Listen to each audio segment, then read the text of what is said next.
Para iniciar, el germinado deberá elegir semillas secas. Se sugiere emplear semillas de trigo, linaza, lentejas, entre otras. Tengo de lenteja. Paso 2. Deben colocar las semillas secas en agua, cubriéndolas por completo en un recipiente. Las semillas deberán permanecer sumergidas en agua durante 24 horas. Hagámoslo. Colocamos semillas y colocamos agua. ¡Listo! Bien, ahora debo dejar esto durante un día completo. ¿Qué haces? Que te veo muy concentrado, Enrique.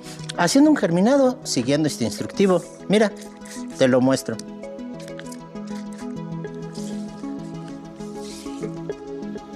Vaya que sí está muy bien explicado. Es una gran alternativa para producir tus propios alimentos. Pero pienso que en algunas ocasiones conseguir hortalizas frescas es muy difícil, además de que no sabemos si se usaron pesticidas para su producción, o bien desconocemos con qué agua se regaron. Esto suele ser un gran problema para las y los consumidores y su salud. Concuerdo contigo, Teresa. Antes de seguir, ¿qué te parece si damos inicio a la sesión? De acuerdo, Enrique. ¿Cómo están, alumnas y alumnos? Soy la profesora Teresa Valencia Islas. En esta sesión me acompaña el profesor Elías Enrique Rull Esparza. Les damos la más cordial bienvenida a una nueva sesión de Aprende en Casa de la asignatura Tecnología Primer Grado. Queremos recordarles que deben mantener sus hábitos de limpieza para el cuidado de su salud y de la de los demás, por lo que es necesario lavarse las manos al menos durante 20 segundos cada vez que lo hagan, así como mantener su sana distancia y usar el estornudo de etiqueta. ¿Qué veremos en esta sesión? Identificaremos una necesidad. Reflexionaremos sobre por qué no se puede satisfacer esa necesidad. Reconoceremos lo que impide satisfacerla. Identificaremos un problema técnico. Lo delimitaremos y al hacerlo consideraremos en los contextos social y natural. Recuerden que deben de emplear cuaderno, lápiz o bolígrafo para tomar apuntes y registrar a lo largo de la sesión todas sus dudas y hallazgos o conclusiones. Después, habrá oportunidad de compartir con sus familiares, compañeras, compañeros y con su profesora o profesor de tecnología. ¿Todas y todos listos? ¡Iniciemos! Enrique, con el ejemplo que estabas revisando, en el que planteas la elaboración de un germinado, responde a nuestra necesidad de alimentarnos y sobre todo la de gestionar la obtención de nuestros alimentos. Así es, Teresa. Además, para hacer germinados no se necesita grandes extensiones de tierra, pues puedes hacerlas en casa y no requieren de cuidados muy especializados. Esta forma de obtener nuestros alimentos, además de que es buena para nuestra salud, tiene un impacto ambiental menor. Claro, de esta forma se desperdicia menos comida y podemos tener el control de la calidad de lo que generemos. ¿Se han preguntado por qué la mayoría de las personas no tiene un huerto en sus hogares? En ocasiones se debe a que creemos que no contamos con el espacio suficiente o que no tenemos el conocimiento técnico para llevarlo a cabo. Pero la realidad es otra. Es correcto, Teresa. Lo cierto es que podemos hacer un huerto dentro de nuestros hogares, en un rincón o bien en las azoteas. Es muy sencillo. Sí, estaba pensando en una ocasión en la que mis sobrinos me preguntaron sobre cómo es que llegan los alimentos hasta el mercado. Yo les explicaba que existen muchas formas de conseguirlos. Una de las más comunes es obteniéndolos de siembras extensas del campo, que generan toneladas de productos. A nosotros solo nos llega una porción, pues todos los productos se distribuyen en gran parte de nuestro territorio nacional. Algunos de ellos solo se distribuyen de manera local y otros incluso pueden exportarse. Claro, Teresa. Pero pensemos en las comunidades en donde cierto tipo de productos no llegan y el consumo de alimentos se da gracias a la producción local o incluso familiar. Esto los pone en desventaja alimenticia. Me surge la pregunta, ¿cómo es que pueden tener acceso a una diversidad de alimentos? Formular preguntas como la que acabas de hacer, Enrique, sobre la necesidad o necesidades que pudiéramos observar es lo que nos ayuda a plantearnos un problema. Un problema quizá es que no contamos con el espacio suficiente para policultivos o que el clima no permite que se puedan sembrar determinadas especies. Mira, traje este mapa. Vamos a observar. Veamos. Habla sobre la biodiversidad. En él podemos ver que la vegetación, la flora y fauna son distintas en el norte que en el sur del país. Por ejemplo, al norte vemos climas mucho más áridos o esteparios. Y en la parte sur vemos vemos mucha más vegetación porque el clima es más húmedo y sobre todo mucho más rico, lo que hace que más especies vegetales y animales puedan vivir ahí. Las especies se adaptan de acuerdo al clima que tiene las regiones. Por ejemplo, en la zona norte tenemos animales, pueden ser reptiles y algún tipo de vegetación pues pueden ser cactáceas o distintas plantas que tienen espinas. En la parte sur tenemos mucha más vegetación y aquí podemos ver distintas especies, por ejemplo, de árboles, pero ellas están condicionadas de acuerdo a la altitud en la que se encuentran, porque el nivel del mar es importante y determina la especie de árbol que se pueda ver. Es correcto. Muy interesante todo lo que produce el país, aunado a las cuestiones climatológicas que permiten el desarrollo de ciertas especies en cada región. Hay que considerar que, en ocasiones, para lograr tener más área de cultivo, se talan hectáreas de árboles o bien se lleva a cabo un proceso llamado quema controlada, con la intención de generar no solo zonas de pastoreo, sino también condiciones necesarias para la siembra, lo que deriva en daño al ecosistema y con ello un desequilibrio ambiental, generando la huella ecológica. ¿Saben a qué se refiere la huella ecológica? Veamos el siguiente video en donde nos explican en qué consiste. Vamos a verlo.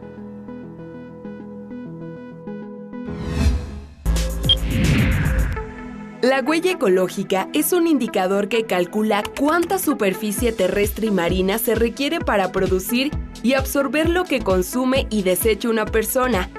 Con ello, se conoce el impacto de la sociedad en el medio ambiente. Los seres humanos consumimos más de lo que la Tierra es capaz de proveer, asimilar y regenerar. Y parte del problema se debe al consumismo. Las grandes empresas estimulan el consumo acelerado a través de la obsolescencia programada, es decir, cuando disponen de antemano el fin de la vida útil de un producto o servicio, para comprometer al consumidor a renovarlo periódicamente. También utilizan la obsolescencia percibida, una tendencia manipulada a través de los medios de difusión, para que sus productos se vuelvan obsoletos, aun cuando se encuentren en perfecto estado. El consumidor necesita reemplazarlos constantemente para estar a la moda. Estos ritmos de producción y desecho son insostenibles para el planeta. La manera de disminuir la huella ecológica es adaptar nuestros hábitos de consumo para cubrir necesidades reales. A esto se le llama consumo responsable y tiene dos implicaciones. Una es el comercio justo, en el que los bienes y productos se compran y venden en condiciones de igualdad y con respeto a los derechos humanos de quien los elaboran, así como de las generaciones futuras. El comercio justo apoya el combate a la pobreza y a la desigualdad social. Está basado en 10 principios que aseguran el trato y salarios justos para los productores, el cuidado del ambiente, condiciones laborales dignas y el rechazo al trabajo forzoso y al trabajo infantil. La segunda implicación es la sostenibilidad ambiental, que refiere a aquellas prácticas de comercio que respetan al medio ambiente sin sobreexplotar los recursos y minimizar el impacto de la producción y de los desechos. Ejemplo de ello es el uso de plaguicidas orgánicos en la agricultura y de energías renovables en las industrias. No obstante, el consumo responsable es tarea de cada persona. Un consumidor responsable reflexiona sobre sus hábitos, se compromete a reducir su huella ecológica, se informa sobre sus derechos como consumidor y toma las siguientes medidas. Piensa en el derecho de acceso a los recursos de la tierra que tienen las siguientes generaciones. Consume lo necesario. Se informa de los procesos de producción, distribución, consumo y desecho de lo que compra y considera su impacto ambiental. Consume productos y servicios derivados del comercio justo. Evita los productos y los envases desechables y prefiere los de alta calidad, biodegradables o reciclables. Reduce la cantidad de residuos que genera, reutiliza los que puede y separa y desecha correctamente los que no. Prefiere el transporte público, la bicicleta y las caminatas en vez del automóvil. Ahorra papel, agua, gas y electricidad. Organiza ventas de garage, intercambia o dona lo que ya no usa. Denuncia las acciones que perjudiquen el medio ambiente. Y participa en los asuntos públicos relacionados al cuidado del mismo. Es importante reconocer que las decisiones que tomamos para designar espacios para el cultivo pueden traer consigo daños ecológicos, que muchas veces son irreversibles. Ahora bien, hemos planteado muchos problemas, pero enfoquémonos en uno. Si no tenemos acceso a todos los productos, ¿cómo podemos tener diversidad de alimentos frescos? Primero, debemos ser responsables como consumidores y consumidoras. Les recomendamos elaborar una lista para identificar el tiempo en que un alimento se descompone y necesita ser desechado. Otro aspecto que ayuda a la planeación, además de una lista de compras, sería proponer menús semanales para controlar los alimentos que se van a consumir. Aunado a lo anterior y aceptando que vamos a desarrollar un propio cultivo, debemos decidir qué especies vamos a cultivar para obtener nuestra producción de hortalizas y vegetales. Con estas ideas, identificaremos las especies que queremos producir y con ello, valorar más nuestros recursos naturales. Llevando a cabo estas acciones, incluso podríamos promover el cultivo local. Complementando la idea anterior y sumando esfuerzos para reducir la huella ecológica, les proponemos el siguiente reto. Adopten un árbol. Así es, puede ser un árbol del parque o uno que se encuentre a su paso, o el que suelen ver cuando van caminando a sus destinos habituales. Traten de investigar qué especie de árbol es, si da frutos, cuáles son los cuidados que requieren. Elaboren un diagrama en el que describan sus cualidades y necesidades. Lleven un registro de los días de riego y de las temporadas de abono. Entre más información obtengan sobre esa especie, tendrán mejores resultados. Puede ser un árbol que encuentren en una zona pública o alguna planta que tengan en sus hogares. Recuerden registrar de manera gráfica mediante un esquema, cartel o plano todas las características que se deban de tomar en cuenta para su correcto cuidado. ¿Tienes un diagrama que explicarnos? Es correcto. Aquí tengo, por ejemplo, un diagrama de un pino. El grupo de la especie es coníferas. Aquí, si se dan cuenta, tiene que estar a una altura entre los 2.000 y 3.500 metros sobre el nivel del mar. La altura máxima que llegan a alcanzar es entre los 30 y 35 metros. Es maderable, es decir, es un árbol que se utiliza para hacer algunos objetos con él. ¿Se da en el centro y en el sur. Su pH es ácido y se da en climas fríos y húmedos. Y observen, aquí dejamos espacio. ¿Para qué? Podemos colocar cada cuándo lo vamos a regar, cuándo lo regamos, cuándo se deshoja, cuándo vuelve a florecer y cualquier otra idea que ustedes tengan. Además, tenemos que considerar que el cuidado que nosotros les damos a las plantas no lo es todo, ya que existen especies de animales e insectos que también intervienen, por ejemplo, en la polinización. Tal es el caso de las abejas. Pero para saber más al respecto, vayamos con TR06, que nos tiene esta información.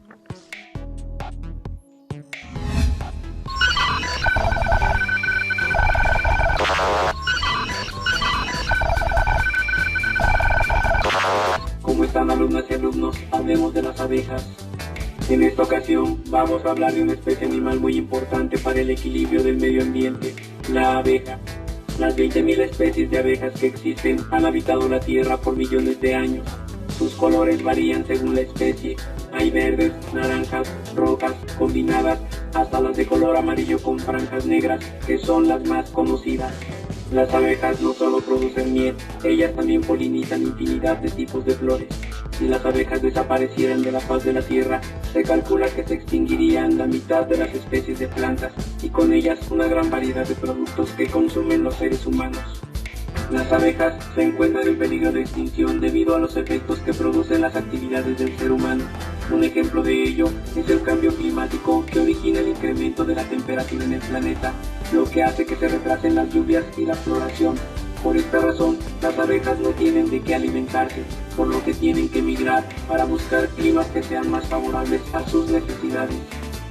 Otro problema al que se enfrentan las abejas es al uso de agroquímicos en las plantaciones, como insecticidas, herbicidas, fungicidas y vitaminas que se le agregan al campo.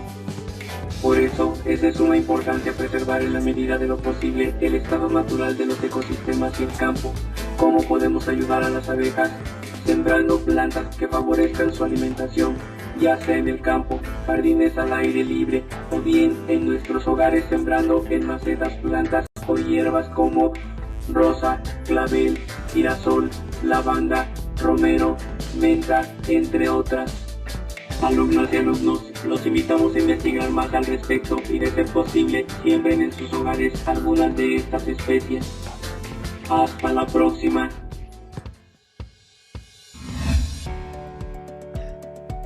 Gracias, TR06, por la información.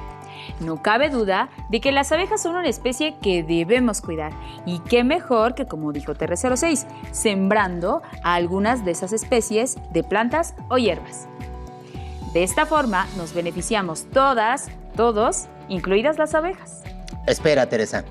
Con estas ideas debemos investigar cómo sembrar en espacios limitados los tipos de especies que se pueden plantar y cosechar, así como los tipos de siembra, por lo que invitamos a las alumnas y alumnos a plantearse un proyecto que puedan emprender. Nosotros les compartiremos algunas de las especies que se pueden producir y consumir en sus hogares. ¿Cierto, Teresa? Cierto. Las especies más comunes que podemos cultivar en casa son zanahoria, pepino, pimientos, ajo, tomate rojo y verde, calabacines, fresas, limones, perejil, epazote, germinados, romero, cebollas, aguacate, cilantro, lechugas, apio, entre otras especies.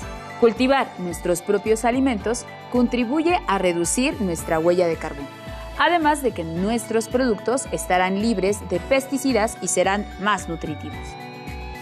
Con todas estas especies se pueden emplear técnicas específicas como la hidroponía. Elijan la que más se adapte al contexto en el que viven y a sus necesidades. Les sugiero realizar lo siguiente. Lleven a cabo una bitácora como estas. En ella deben colocar el tipo de especie que plantaron, cuándo fue que realizaron la plantación y designen un espacio para colocar los días en los que deben regar su planta. Hablando de plantas y árboles y diversas especies vegetales, llegó el momento de que nos hagas la recomendación, lectora Enrique. Quiero hablarles sobre un personaje que considera a un árbol su amigo y parte indispensable de sus días. El cuento en el que se desarrolla la historia se titula El árbol y la autora es María Luisa Bombal. Este libro narra la historia de Brígida, una mujer joven, la menor de 6 hermanas. Su padre no podía ponerle atención, pues después de atender a sus otras hijas, ya no le quedaba fuerza para ver a ella. Esto la volvió una persona retraída, por lo que el padre la consideraba retardada. Brígida dejó de lado sus estudios, pues pensaba que no era apta para ellos, y decidió casarse con un buen amigo de la familia, por considerarlo el único que le ponía atención.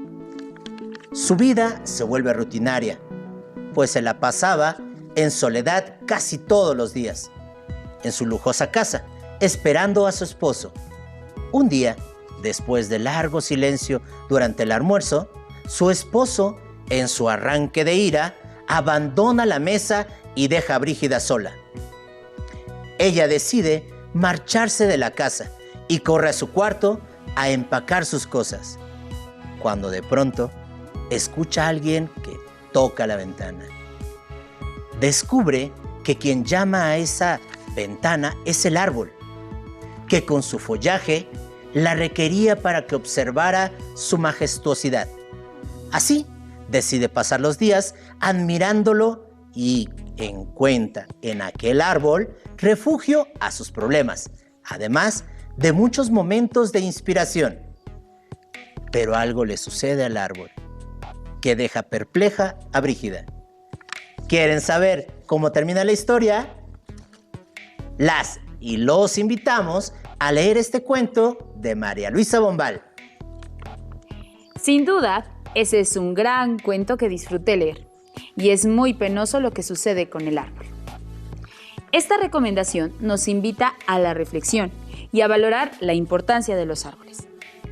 Así llegamos al final de la sesión, por lo que debemos hacer un recuento de lo visto. Identificamos una necesidad. Reflexionamos sobre cómo puede satisfacerse. Mencionamos algunos factores que impiden satisfacer esa necesidad.